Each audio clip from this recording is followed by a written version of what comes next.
acá estamos, segundo bloque de Más que Bien con Actisdana, como decíamos, otro martes de Más que Bien, agradeciéndoles mucho a los que están del otro lado y nos escuchan, nos apoyan y nos brindan su cariño. Y bueno, el tema que traemos hoy... Neuronas y alto rendimiento. Y está bueno lo que decías, ¿no, Ron? Más que bien, porque el lenguaje opera en esto de cómo construimos la realidad. Y tratar de programarnos, ¿sí? Condicionar nuestro modelo de realidad a un alto rendimiento, como bueno, más que la mediocridad o más que el medio, siempre exigirnos un poquito más.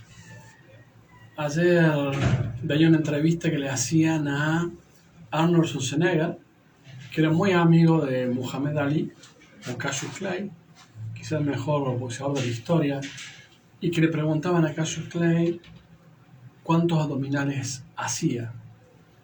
Y él dijo, no los cuento hasta que me empieza a doler. Y ahí recién empiezo a contar los que hago, ¿no? Demostrando el nivel de profesionalismo y autoexigencia que tenía Cassius Clay. Ahora, si hablamos de neuronas y alto rendimiento, y esto que planteaba, es decir, los jugadores de Talleres, muchos quizá nacidos en el club, acá en Córdoba, quizá no salieron nunca de Argentina, y de golpe van al gigante Maracaná a enfrentar al Flamengo, campeón de Latinoamérica varias veces, un cuadro con jugadores estrella, y indudablemente su modelo de realidad. Muchos se deben sentir más pequeños y otros con el hambre del campeón, con el hambre de ganar. Y en esto influye el miedo, nuestras estrategias y la toma de decisiones. Digamos, sería la complejidad del cerebro, las partes del cerebro que intervienen en la toma de decisiones, justamente de microsegundos que tiene que tomar un jugador para lograr un gol, ¿sí? O un alto rendimiento. ¿Qué podemos hacer como eso? ¿Qué nos pueden explicar de cómo funciona el cerebro, sus partes, esta interacción? ¿Y qué podemos hacer al respecto de esto para nosotros ser los generadores de un alto rendimiento neuronal? Bueno, una de las cosas que tenemos que empezar a clarificar cuando hablamos de sistema nervioso, en gran medida está compuesto por neuronas, que son células. ¿Cómo son estas células? Tienen una característica particular. Tienen un núcleo, que sería como el centro o el cuerpo, digamos, de esta célula, y básicamente están diseñadas para conectarse unas con otras. Tienen unas ramitas más chiquitas que se llaman dendritas y otra que es el axón, que lleva la información un poco más lejos. O sea, es una célula que está diseñada para conectarse unas con otras. De hecho, hay una comparación que hace Ramón y Cajal, digamos, referente de la medicina ya desde hace mucho, que le llamaba al cerebro algo así como el jardín neuronal o el jardín del cuerpo o una cosa así, relacionándolo con lo que podría llegar a ser un bosque frondoso. Y nuestro cerebro es así, es cuerpos neuronales llenos de ramificaciones, conectados unos con otros, y las raíces también están conectadas entre sí. Básicamente, el sistema nervioso es un sistema de conexiones, que cada una tiene sus diferentes ocupaciones, por decirlo, sus funciones específicas. Y en relación a esto, la parte que por ahí más nos ocupa en esto de la toma de decisiones, la relación con los demás, el cómo soy yo con respecto a los otros y los otros con respecto a mí, es la corteza prefrontal. Es el área que tenemos más bien cercano a la frente. Y justamente entre hoy y ayer estaba viendo un estudio que hablaba de la meditación como una forma de modificar la estructura cerebral. ¿Qué es lo que hace? Nosotros, al poner en práctica cualquier tipo de meditación o mindfulness. Es muy interesante lo que decís en esto de la aplicación a la toma de decisiones, ¿no? De meditar o mindfulness. Nuestro piloto Pechito López, pero Hamilton y varios más pilotos de Fórmula 1 que necesitan una exigencia terrible por el calor, por la velocidad, bueno, por el nivel de precisión. Muchos de esos, previo a correr, hacen una serie de ejercicios de mindfulness, meditación, respiración. Lo mismo Cheyenne, por ejemplo, el cantante, antes de entrar a cantar sus 2 horas de espectáculo, también hace este tipo de entrenamientos con este criterio, que es un poco el que apuntamos desde este programa. No desde un concepto místico, sino que a lo mejor esa respiración, ese trabajo de atención plena, es de alto rendimiento, ¿no? De excelencia. Exactamente. Esta neurocientífica que justamente se encargaba de hacer este estudio, de llevarlo a cabo, decía que al principio ella se sentía un poco, digamos, como fuera de línea cuando empezaba a investigar todo esto y sentía como que estaba mezclando cosas que no tenían nada que ver, como esto de la espiritualidad o las religiones o las concepciones particulares, y ella con sus investigaciones trata de sacarlo de este contexto, más allá que los respeta sumamente, digamos, y que apoya cualquier tipo de práctica espiritual o religiosa, pero dice eso, esto es bueno para todo el mundo, por el hecho de la cuestión corporal y lo que produce en la fisiología, desapegado de cualquier otra connotación que uno le quiera dar. Y bueno, el estudio de las emociones, gran parte que hizo Goleman, se hizo estudiando a meditadores, ¿no? Hizo un trabajo muy bueno con Mathieu Ricard, considerado el hombre más feliz del mundo, el Dalai Lama, y le ponían electrodos, ¿no es cierto?, en el cerebro, y veían qué iba pasando con estas técnicas de respiración, de meditación. O sea que, digamos, tenemos un poder simple en nuestras manos para tomar mejores decisiones y evitar que el estrés nos bloquee, porque recién en el corte hablábamos con Gabriel y Lerro del tema de la amígdala, ¿no? ¿Cómo funciona? O no sé cómo se dice. Amígdala, sí. Amígdala, bien. De cómo funcionaba y qué pasaba con la amígdala cuando hay mucho estrés, como le puede pasar a un jugador de talleres en este momento. Cuando estuve en regata de corriente con el equipo de primera, ahí descubrí lo difícil que era dormir para los jugadores previo, ¿no?, al partido determinante. Ese era un desafío, poder dormir. Se ve que por su alto nivel de estrés. Bueno, ¿cómo funciona esto de la amígdala, el estrés, la toma de decisiones? Bueno, la amígdala es un área que tenemos en el cerebro que tiene mucha relación con lo que es nuestro cerebro primitivo o nuestro cerebro reptil, opuesto a esto de la corteza prefrontal, que quizás es un área más desarrollada y posterior en el desarrollo evolutivo, ya desde la embriogénesis, desde que, digamos, somos fetos y vamos evolucionando. La corteza prefrontal es una de las últimas cosas que se desarrolla. En cambio, la amígdala es una de las primeras. Y nos asocia más a este instinto primitivo o animal, que esto sí lo tienen todos los animales. Y es nuestra parte más instintiva y reactiva, porque tiene que actuar frente al peligro. No es que uno puede darse el tiempo de pensar y analizar las cosas cuando estamos frente a situaciones de peligro. Cuando hemos sido criados en situaciones estresantes, o hemos vivido situaciones de estrés en la infancia, sobre todo el estrés prolongado y crónico, esta amígdala toma un tamaño más grande de la que debería tener. Y hace que frente a cualquier circunstancia reaccionemos desde ese lugar, desde la amígdala, desde el peligro, desde la amenaza. Y no tanto desde la corteza prefrontal, desde el raciocinio y la posibilidad de evaluar todas mis posibilidades y tomar una decisión más calma. ¿Y qué hormona genera la amígdala? Y entre la adrenalina y el cortisol son las dos principales vías que va a estimular, por ejemplo. Que el cortisol es lo que hablamos siempre. La ventaja, por ejemplo, de la meditación, que este estudio también lo mostraba, es que no solo aumenta el tamaño y las conexiones del área prefrontal, sino que disminuye el tamaño de la amígdala. O sea que es flexible la amígdala. Exactamente. Parte de esto de la neuroplasticidad y la posibilidad de modificar la anatomía y la estructura de nuestro cerebro. Entonces, ¿qué implica? Que nosotros, como tip para el programa de hoy, si nos tomamos tiempo de atención plena y de meditación y de respiración consciente, porque eso también tiene una relación con el sistema endocrino, digamos, ese espacio va a aumentar nuestra capacidad de toma de decisiones y de conciencia, por decirlo, nuestra parte más proactiva y no tan reactiva, y va a disminuir el órgano que está encargado de las reacciones reactivas. Porque cuando es muy grande, va a hacer que reaccionemos en forma desmedida frente a pequeños estímulos.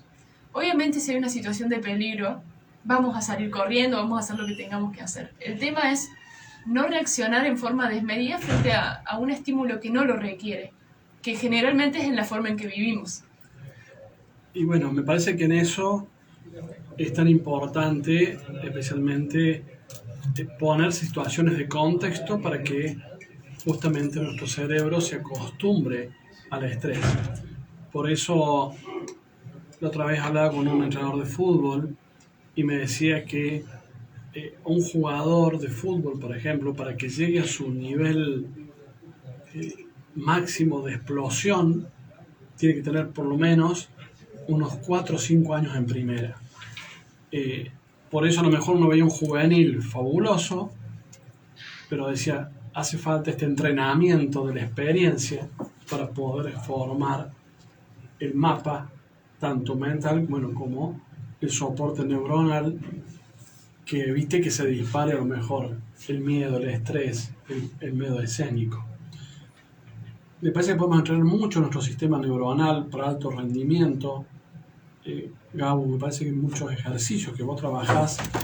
Yo veo que vos en tu gimnasio tenés esto de caminar por la cuerda, ¿no? Tenés una pequeña cuerda floja en el aire donde uno puede practicar este miedo a perder el equilibrio, el miedo a caerse. Si bien es chiquito, que tienen 2,5 metros, 3 metros, pero yo caminando sobre eso tiene un efecto que te obliga a centrarte, te obliga a disminuir el estado de tensión, ¿no? Aunque aumenta la alerta, es como extraño, te aumenta la alerta, pero te baja la tensión. Si sigamos a un sentido, a ver, de lo que sería el alto rendimiento, en realidad tiene que ver con cómo hacemos para manejarnos frente a situaciones en las cuales no sabemos lo que va a pasar. O sea, gestión emocional frente a la incertidumbre. Todo lo que implique el no conocer lo que está por pasar genera directamente una estimulación de esto que dijo la Roque, de la amígdala, que predispone el cuerpo a cierto tipo de respuestas. Si yo voy caminando por el medio del bosque y escucho un ruido entre los arbustos y es de noche, yo no sé qué hay ahí. A lo mejor hay un oso, o a lo mejor es un conejo, o a lo mejor es un pájaro, o puede ser lo que sea. Si pensamos en términos de evolutivos, ¿no? De cómo se desarrolló el ser humano en la naturaleza, mejor pensar que es un oso y salir corriendo a que pensar que es un pajarito y ir a verlo. Entonces, instintivamente, nuestro cuerpo está preparado para responder frente a situaciones de incertidumbre con la respuesta del estrés, que son de lucha, de huida o de abandono. Ahora, lo interesante es que nosotros los humanos desarrollamos otra capacidad por encima de lo que sería toda la cuestión emocional, que tiene que ver con lo que dijo la Roque, la corteza prefrontal, y que está en el cerebro. Y el cerebro está dividido en dos partes. Una parte izquierda, que es el hemisferio izquierdo, y el hemisferio derecho. Cuando nosotros despertamos o actuamos de manera reactiva, que sería como si tuviésemos un cerebro preparado para vivir en un mundo de incertidumbre, activamos principalmente el hemisferio derecho. El hemisferio derecho se encarga de tirarte abajo todas las buenas opciones o te hace pensar los peores escenarios. Y es el automático, el que no gasta energía, es el primero. Ahora, para bajar la intensidad de ese cerebro, tenés que activar el izquierdo. Y eso requiere de voluntad. Requiere de activar a propósito una parte del hemisferio izquierdo que inhibe, o sea, que apaga o reduce la intensidad de la activación del derecho. Entonces, básicamente, contener la hiperexplosión de las emociones o las predisposiciones negativas a las circunstancias requiere de energía y requiere de práctica. Bueno, pensando en esto, cuanto más me expongo yo a situaciones nuevas, en general, si no terminan de romperme, me hace más fuerte. Entonces voy aprendiendo cómo gestionar los procesos de incertidumbre, cómo manejarme con el miedo a caerse, por ejemplo. En el gimnasio en Mímesis tenemos las cintas, unas cintas que son se llaman slackline, que son unas cintas que van de un lugar al otro y es como caminar con una cuerda floja, pero que es tensa y rígida, y puede estar floja o puede estar más dura, pero es inestable, es decir, que se mueve de izquierda a derecha y de arriba a abajo. Y aparte es chiquita. Y encima es finita. Sí, debe tener 5 centímetros, menos, capaz 3 centímetros. Entonces lo primero que enseñamos nosotros es a bajar de la cinta.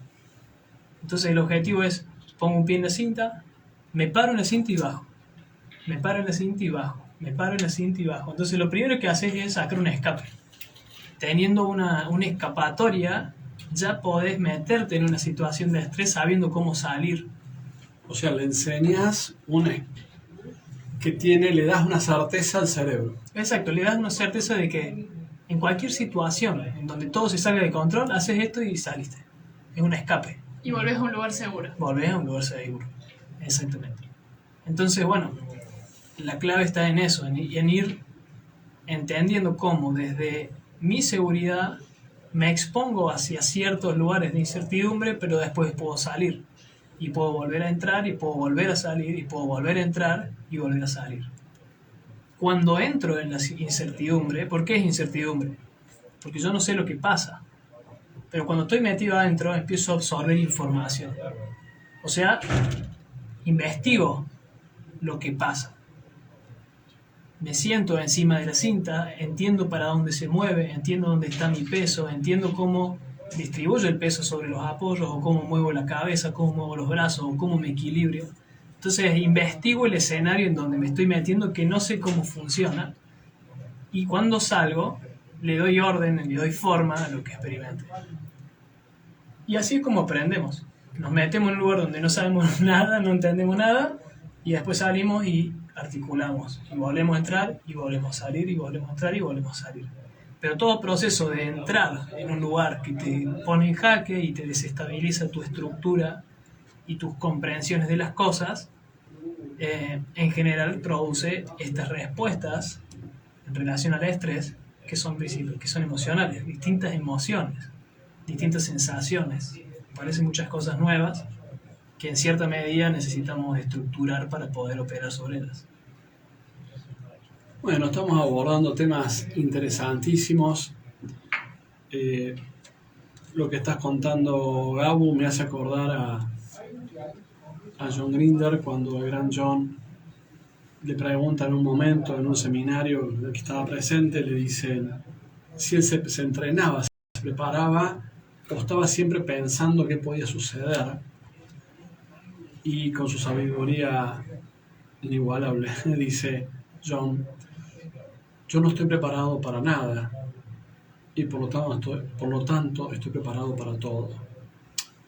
En este sentido de estar tan expuesto naturalmente a la incertidumbre, ¿no? De no prever, estar expuesto a esa incertidumbre, lo facultaba a respuestas de excelencia, porque no tenía ese miedo de salir de su mapa o del condicionamiento, ¿no?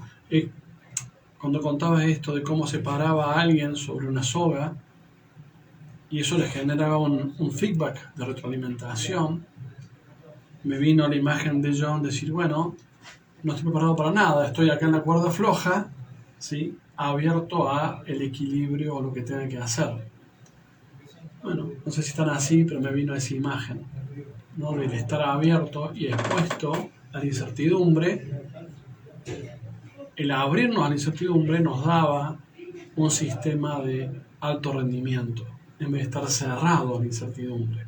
Me parece que esto de las posiciones físicas y mentales de estar cerrado te quita el rendimiento, y el estar abierto y expuesto te da más posibilidades de éxito. Sí, es lo que habíamos charlado sobre el tema del estado coach y el estado crash, que básicamente sigue siendo sistema nervioso, postura, fisiología y alto rendimiento. Entonces, bueno, enganchándolo con el tema anterior, si quieren después buscar nuestro programa sobre, ¿cómo era? Estados de poder. Sobre estados de poder está sumamente relacionado con el programa de hoy. Bueno, y estamos con Brasil, ¿no? Y la maravilla de que una música nos transporta a otra dimensión, a otro lugar. Otra cosa maravillosa del cerebro que podemos utilizar, ¿no? Anclas auditivas para reforzar nuestro sistema de resiliencia y alto rendimiento. Para eso son las canciones de un club, bueno, el himno, todo. Así que, como nos vamos a pasear a Brasil junto con el equipo de talleres, vamos con Acuarela de Toquinho, otro de los grandes creadores de la bossa nova brasileña. Muy bien, enseguida volvemos.